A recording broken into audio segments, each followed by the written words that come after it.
E aí, pessoal, tudo bem com vocês? Estamos chegando para a nossa aula número 2. Gostaram da aula de ontem? Deixe seu feedback aqui na página. Se inscreveram no canal? Se vocês ainda não se inscreveram, se inscrevam, porque lá também tem muito conteúdo sobre o agro, sobre adubação, sobre fertilidade do solo. E hoje, então, a gente vai falar sobre recomendação de adubação, né? Escolha de adubos. A gente vai falar sobre esse tema tão importante aqui, então preste atenção, mantenha as mesmas recomendações, que tu faça as anotações, pegue aí uma caneta, pegue aí um papel e vá anotando. Tudo isso é muito importante. Vamos lá para a tela do meu computador, que então hoje a gente vai iniciar a nossa aula número 2. Então vamos iniciar a nossa aula número 2 falando sobre a prática de recomendação de adubação. Aqui a gente vai falar sobre a cultura da soja, mas a lógica serve para qualquer cultura agrícola, apesar de ter algumas diferenças. Também ao final da nossa aula número 3, lá dentro do grupo do WhatsApp, a gente vai estar disponibilizando esse material gratuitamente para vocês, para que vocês possam consultar posteriormente.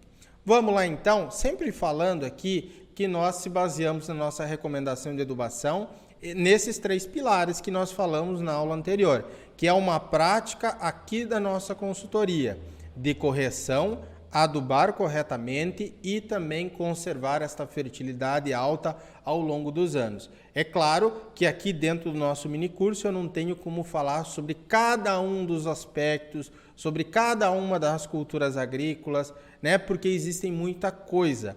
A fertilidade do solo é uma ciência. Tem pessoas diariamente estudando, vendo novas técnicas, o que é possível melhorar, aonde que a gente consegue fazer adaptações. Então é uma ciência que vai se atualizando ao longo dos anos, vai nos dizendo também o que funciona melhor, o que não é tão bom, aonde que a gente pode economizar. Ok? Então não tem como falar sobre cada um dos aspectos, mas aqui a gente vai passar uma boa noção sobre recomendação de adubação para vocês, com base nesses 3 pilares fundamentais para conseguir uma fertilidade do solo incrível, que nós vamos estar falando também e se aprofundando na aula que vem. Algumas coisas aqui são importantes a gente falar. A gente interpretou então a análise de solo na aula anterior e agora nós vamos recomendar os adubos. Mas aqui a gente tem que destacar que cada cultura agrícola tem uma certa peculiaridade nutricional. O que quer dizer isso, Jonathan? É o seguinte, a uva, o tomate, a soja e o milho, eu não vou adubar da mesma maneira. A uva tem uma necessidade diferente do tomate, que tem uma necessidade diferente do milho, que tem uma necessidade diferente da soja. Por isso que a gente compra, por exemplo, só para fazer uma analogia, rações diferentes para animais diferentes. Eu não dou a mesma ração para uma galinha, a ração do cachorro. Ou eu não dou a mesma ração da vaca, né, para o suíno e vice-versa. Por quê? Cada animal tem uma necessidade diferente. A mesma coisa que acontece com as culturas. Às vezes é um adubo diferente que eu tenho que colocar, às vezes é uma época diferente, né, uma relação diferente de adubos. Por isso vai mudar. Se eu estou adubando uma soja, para o milho vai mudar bastante, né? Por exemplo, na soja eu não faço ureia em cobertura, no milho eu faço, certo? Na uva e no tomate também vai mudar, né? Então tudo isso a gente tem que levar em consideração. Um caso típico é a inversão da necessidade de nitrogênio e potássio no período reprodutivo. Só para citar para vocês um caso de uma cultura perene, que é o caso da uva, da videira, a gente começa fazendo adubações nitrogenadas depois da brotação, que eu fiz a poda.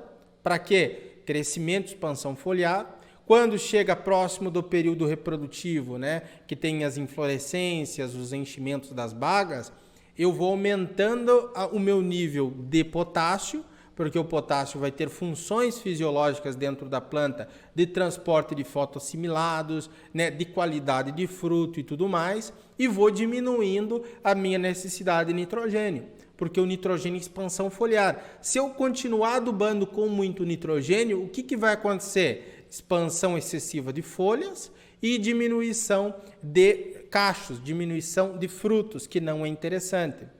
Então, aí também que a gente deve cuidar da nossa adubação e prestar bastante atenção no que a gente está fazendo para aquela cultura específica. Se eu estou recomendando para um produtor rural ou se eu quero começar a plantar uma cultura agrícola, eu tenho que ligar, tenho que puxar um fio para a casa agropecuária, para a cooperativa que tenha lá na minha região, perguntar, fulano, o que você tem aí de adubo? Qual adubo que você tem? Qual esse formulado você tem? Qual que é o preço deles? Fazer esse levantamento, porque na hora que eu estou montando um plano de adubação, eu gosto de montar assim, a gente faz um laudo de adubação completo para o produtor rural. Calagem, você está precisando tanto de calcário, de tal calcário. Adubos, você vai precisar desse adubo, daquele adubo e daquele adubo. Jonathan, eu não tenho esse adubo. Beleza. Veja aí o que você tem e vamos fazer essa adaptação. Né? A gente consegue fazer as adaptações, mesmo que a gente não tenha uma grande variedade de adubos. Né? E saber fazer as adaptações também é fundamental. O que a gente tirou da aula anterior, então? O que nós extraímos da aula anterior? Os níveis lá dos nutrientes, certo? O fósforo aqui estava muito baixo, o potássio baixo, o enxofre alto, o cálcio e o magnésio baixo, o cobre médio, o zinco, o boro e o manganês estavam altos. Agora a gente vai fazer a recomendação de adubação. Vamos lá então. Olha só, primeiro de tudo, a gente começa com a correção de acidez para a cultura da soja. Não vou explicar aqui detalhadamente sobre calagem, todos os aspectos, todas as situações, os diferentes calcários que nós temos, porque não é esse o objetivo. O objetivo é a gente ser mais direto ao ponto. Olha só, como que a gente define o ponto que o pessoal mais recomenda, que a área técnica mais recomenda, que a gente olha aqui para definir se precisa de calagem ou não numa área que vai ser plantado soja. A saturação por bases. Qual que é a saturação indicada para a cultura da soja? 60%. Depende da cultura agrícola, eu vou ter uma saturação por bases diferente, que eu devo atingir. No caso do milho, 70%. É o caso de algumas olerícolas, o tomate, a alface, de 80%.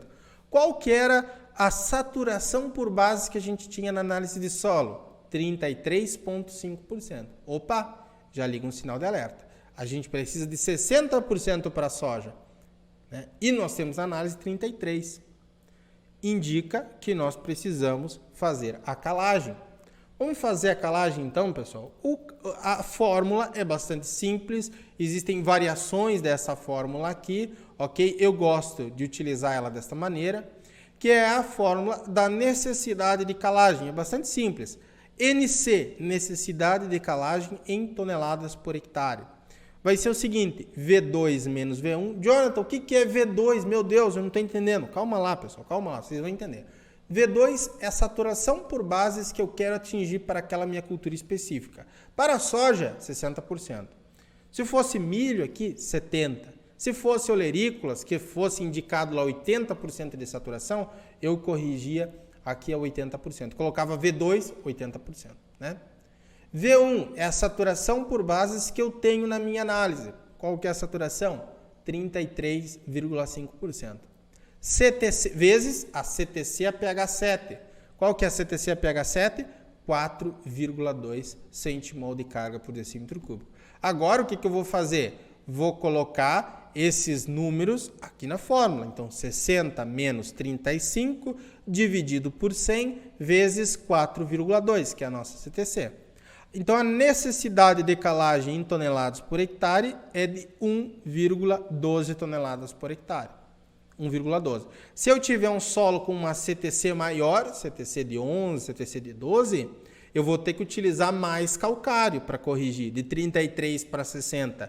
Por isso que eu posso, às vezes, ter um solo lá. Jonathan, eu tenho solo aqui que tem 35 de saturação por bases e eu coloquei aqui na fórmula que você me indicou e deu, 4, 5, 6 toneladas por hectare. É claro, se tu tiver uma CTC mais alta, né, com mais argila, com mais matéria orgânica, a alteração de pH vai se dar com uma dose maior de calcário. E aí eu consigo espaçar mais também as minhas aplicações de calcário. Se eu tenho um solo com baixa CTC, esse calcário vai voltar a se acidificar, porque é um processo natural do solo, com maior frequência. Às vezes eu preciso fazer uma calagem todos os anos, às vezes eu tenho que fazer uma calagem a cada 2 anos. O importante é fazer o monitoramento. Nesse caso, deu necessidade de calagem aqui de 1,12 toneladas por hectare. Aqui considerando um calcário com PRNT 100. PRNT tem a ver com o tipo do calcário. Não vou me adentrar no tema PRNT, mas tem a ver com poder de neutralização, né? O PRNT é a sigla para poder relativo de neutralização total de um calcário. Dependendo lá da classificação dele, ele pode ter um PRNT mais alto ou um PRNT mais baixo. Não vou me adentrar aqui a questão técnica do PRNT, mas se você pedir lá para quem está te vendendo esse calcário, vai te dizer, opa, esse calcário, PRNT 85%, PRNT 90%. Existem PRNTs mais altos e mais baixos também. Geralmente é um pouco mais difícil de você encontrar um calcário com PRNT 100. Geralmente você encontra aí PRNT 85%, ou 70%, 75%.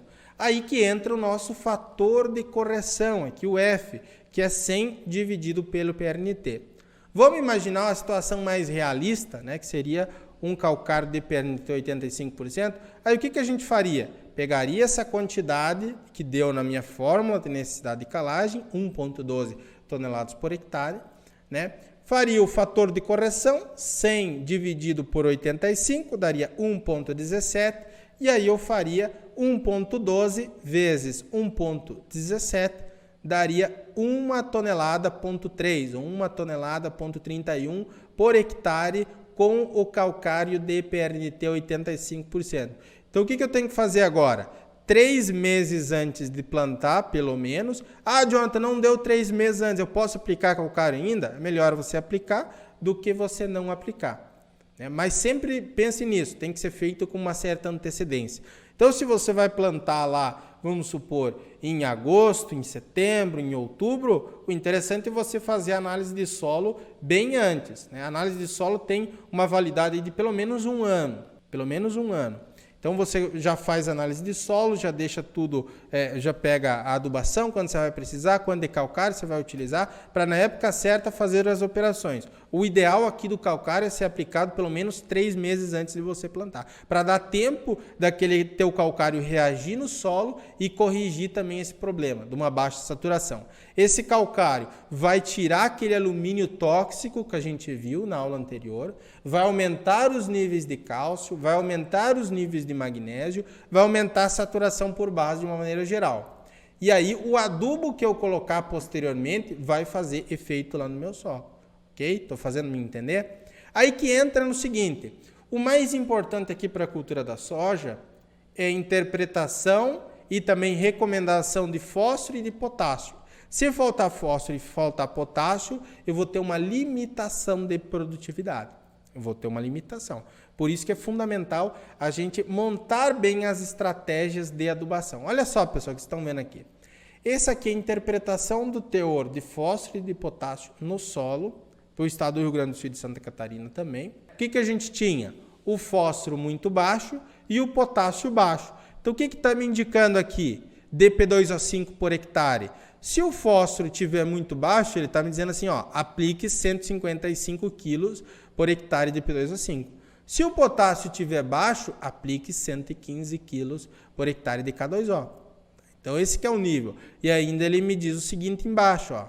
Para rendimento maior do que 3 toneladas por hectare, acrescentar aos valores da tabela 15 kg de P2O5 e 25 kg de K2O por tonelada adicional de grãos a serem produzidos. Você pode me dizer assim, Jonathan, a soja produz até 5 toneladas por hectare, correto? Correto. Agora, será que vale a pena para esse solo que não está tão bom, que não tem uma fertilidade tão boa, que os níveis de fósforo não estão tão altos e de potássio também, tão baixos, na verdade, ter uma expectativa de produtividade de 5 toneladas por hectare? Não vale a pena.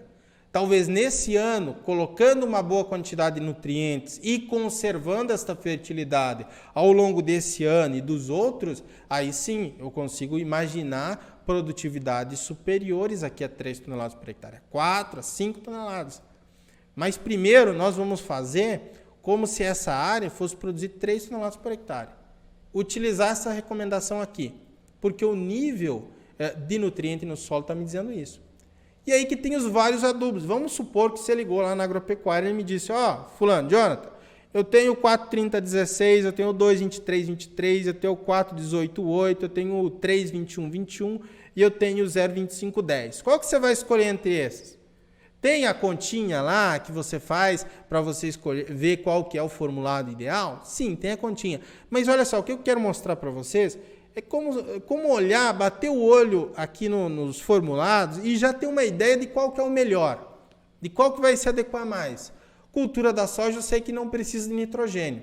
Eu vou fazer uma inoculação, tem inoculantes, né, que eu faço na semente, um pouco antes de eu plantar, e aí eu vou disponibilizar nitrogênio através da fixação biológica.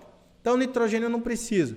Aqui, só para quem não sabe, o primeiro número se refere ao teor de nitrogênio, o segundo ao teor de fósforo e o terceiro ao teor de potássio, por isso NPK. Então, quer dizer o seguinte, nesse formulado aqui, a cada 100 quilos dele, eu tenho 4 quilos de N, 30 quilos de P2O5 e 16 quilos de K2O, ok? Já sei que eu não preciso de nitrogênio. O potássio, eu posso aplicar ele um pouco em cobertura. O fósforo, eu não posso aplicar ele em cobertura. Não posso. O fósforo, eu devo aplicar ele quando eu estou adubando uma cultura, exceto quando eu faço uma fosfatagem, mas isso é um outro caso. O fósforo, eu devo aplicar ele preferencialmente no sulco, na linha ou na cova. Nessas 3 situações, no momento do plantio. Então, olha só, esse adubo aqui, o 0,2510, ele não tem nitrogênio, beleza. Tem um bom teor de P2O5 de fósforo, 25 quilos a cada 100 quilos desse formulado, e ele tem 10 quilos ou 10% de K2O, né? Os outros adubos aqui, esse aqui tem nitrogênio, né? Tem um bom teor de fósforo e também de potássio, então esse aqui por ter nitrogênio eu já excluo, né? 2,23,23 não seria o caso também, porque seria um adubo aqui que tem um pouco de nitrogênio e os mesmos teores de P2O5 e de K2O. Então, assim, já batendo o olho, eu já sei qual que se adequaria melhor à minha estratégia de adubação. Então, agora a gente vai ver como que nós podemos fazer isso. Vamos lá, então, pessoal. Seguinte, a gente precisa de 155 kg de P2O5 e de 115 kg de K2O. Nós sabemos que a cada 100 kg do 0,2510 eu tenho 25 kg de P2O5. Aí eu faço uma regra de 3 básica. Quanto desse adubo formulado eu vou precisar adicionar para que eu coloque nesse meu solo 155 kg de P2O5 por hectare? Então eu faço uma continha bem simples, vocês podem fazer aí também, 155 vezes 100 dividido por 25. Quando é que vai dar isso? Vai dar 620 quilos por hectare. Então, com essa dosagem, 620 quilos por hectare de 0,2510, eu vou estar disponibilizando 155 quilos de P2O5 por hectare. Beleza? Mas esse adubo também tem K2O. Aí eu devo saber quanto é que tem de K2O. Aqui eu faço vezes 0,1. Né? 620 vezes 0,1, eu vou estar disponibilizando 62 quilos por hectare de K2O. Só que eu preciso adicionar nesse meu solo quanto? 115. Então, 115 menos 62 que eu vou estar colocando com o meu formulado, vai sobrar ainda para eu adicionar em cobertura 53 quilos por hectare de K2O. Né? Como é que eu vou adicionar então esse adubo? Eu posso adicionar através do cloreto de potássio. Cloreto de potássio é um adubo fonte de potássio que geralmente acaba sendo mais barato, né? Ele tem uma alta solubilidade, muito bom de ser utilizado para a cultura da soja. Eu só não devo exceder doses ali superiores a 100 kg por hectare desse adubo por aplicação, mas eu posso parcelar essa aplicação. Uma parte, então, sem linha, aqui nos 620 quilos do 0,2510, e uma parte eu aplico em cobertura. Como é que eu faço isso? Muito simples. Preciso de 53 quilos por hectare de K2O. O cloreto de potássio tem 60% de K2O na sua composição, então a continha é bastante básica. 53 dividido por 0,6. Eu vou precisar ainda de 88 quilos por hectare de cloreto de potássio para complementar a dosagem de potássio no solo. Então essa que é a dosagem que eu vou precisar de cloreto. E a disposição dos adubos na área, também interessante, vai mudar um pouco de acordo com a cultura que eu estiver trabalhando, mas nesse caso, 620 kg por hectare de 0,2510 na linha de semeadura e 88 kg por hectare de cloreto de potássio na área total em cobertura. Utilizando aqui um espaçamento padrão para a cultura da soja de 45 centímetros, como é que ficaria então? Então a gente vai ver como é que a gente faz o cálculo de disponibilização quando a gente está trabalhando com uma cultura em linha. Depende da cultura, eu aplico ou em linha, né, ou se eu vou aplicar em cobertura, em área parcial, mas nesse caso é em linha de semeadura. Como é que eu faço para descobrir quanto de adubo que eu devo colocar por metro? Seguinte, eu devo descobrir quantos metros lineares eu tenho. Pego lá quantidade de metros quadrados em 1 hectare, que é 10 mil metros quadrados, divido pelo espaçamento aqui 0,45, porque é 45 centímetros entre linhas. Se fosse 60, eu dividiria por 0,60. Se fosse 75, eu dividiria por 0,75. Enfim, assim por diante, né? Aqui, então, 10 mil dividido por 0,45, eu vou ter 22.222 metros lineares em 1 hectare. Eu devo disponibilizar 620 quilos por hectare em 22.222 metros lineares. E aí, como é que fica aqui, ó? Fica 27,9 gramas por metro linear. Então, do 0,2510, eu devo disponibilizar 27,9 gramas, né, 28 gramas praticamente, por metro linear. Essa aqui é a quantidade. Então veja o que está acontecendo aqui. Eu fiz análise de solo, vi lá quanto é que tem de fósforo, quanto é que tem de potássio, peguei a cultura em questão, a soja, verifiquei para a produtividade de 3 toneladas por hectare, eu preciso de uma determinada dose de nutrientes, levando em consideração o meu tipo de solo específico. Eu escolhi os adubos aqui e estou calculando quanto que eu vou disponibilizar do adubo que o meu solo precisa. Então não é um adubo padrão aqui. Eu poderia, imagina o seguinte, né, que isso é muito comum. Ah, joga tantos sacos por hectare, ou tantos sacos por alqueire, 400 quilos por hectare do 0,2020. O que ia acontecer aqui? Só isso. Não joga potássio em cobertura, não faz mais nada. Iria faltar fósforo e iria faltar mais potássio. E aí a produtividade, tu acha que seria de 3 toneladas por hectare? Não, seria menos do que isso. Seria bem menos do que isso, né? Então, por isso que é interessante a gente ajustar. Nos anos seguintes, o que vai acontecer aqui provavelmente? Eu colocando essa quantidade de adubos, eu não vou estar perdendo todo esse fósforo ou todo esse potássio que eu vou estar adicionando ali.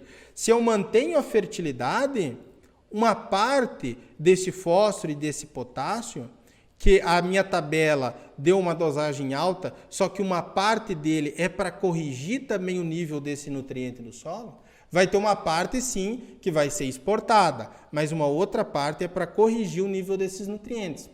No ano seguinte, eu consigo fazer uma nova análise de solo, vou verificar que o nível de potássio e o nível de fósforo aumentaram, eu vou conseguir ter produtividades mais altas utilizando menos adubo.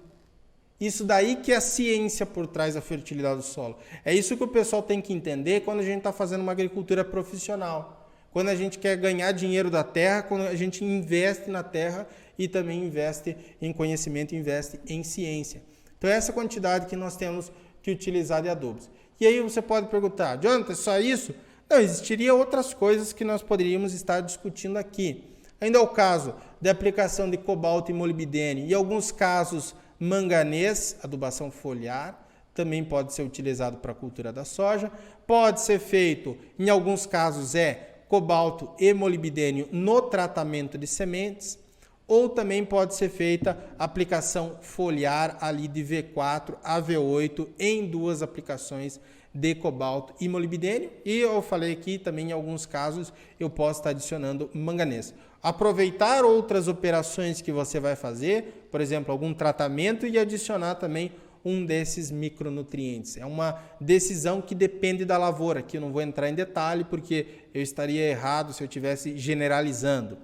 E, é claro, o inoculante. Então, existem inoculantes, né, tanto os líquidos como os turfosos, porque eles são bactérias. Essas bactérias, antes de eu plantar a soja, eu inoculo essas sementes, né? E no solo, essas bactérias vão fazer o quê? Vão começar um processo de fixação biológica de nitrogênio. A soja precisa de muito nitrogênio, mas não é através ali da ureia, não é através de um adubo nitrogenado que eu devo adicionar. É pela fixação biológica. Inclusive, pesquisas indicam que se eu adicionar mais do que 20 quilos por hectare de nitrogênio num formulado de semeadura, eu posso ter redução da nodulação e redução de produtividade. Então, por isso, nós devemos dar preferência para um adubo ali de fundação, digamos assim, né, que a gente vai utilizar na linha de semeadura, que não tenha nitrogênio, ou se tiver nitrogênio, que tenha ali uma quantidade muito baixa, 2% de nitrogênio, enfim, uma quantidade baixa mesmo. Então veja, pessoal, como que a fertilidade do solo é sensacional, a gente saber o que a planta precisa, né? Saber o que o nosso solo precisa, adequar aquele meu solo à produtividade da planta que eu quero produzir ali e ganhar dinheiro com a terra. A gente deve ser profissional. Por isso, na aula de amanhã também, a gente vai estar falando de como conseguir produtividades altas, né? E vamos também estar abrindo as inscrições com valor promocional para a nossa escola de adubação e de fertilidade do solo, que aí a gente trata de cada cultura especificamente, detalhadamente, cada processo de adubação, de fertilidade, questão de calcários, porque a fertilidade do solo é muito grande, é uma ciência completa.